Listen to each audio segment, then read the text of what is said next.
Welcome to Guide Guru. We hope this video helps. You start by opening Google Maps and allowing location so results match where you are.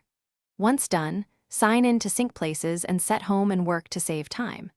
Use the search bar for an address, business name, or coordinates, then choose driving, walking, transit, or biking to see tailored routes.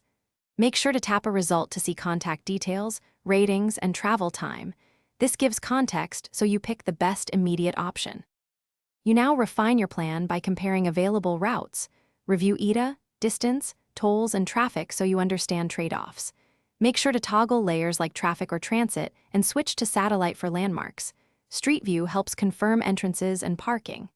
Save key stops to lists and download an offline map if cell service is spotty, which preserves navigation and search. Once you've customized route preferences and added stops, Google Maps, you finish by starting voice navigation and following turn-by-turn guidance. Check steps for lane info or exit numbers. Once underway, share your ETA with contacts or send the live trip so others can track progress, and add stops or reroute to avoid tolls or traffic when needed. If Maps loses route or shows wrong results, update the app, clear cache, or re-download the offline region. Doing this fixes common issues and gets you back to accurate navigation fast. Thanks for watching. Consider subscribing if we helped you today.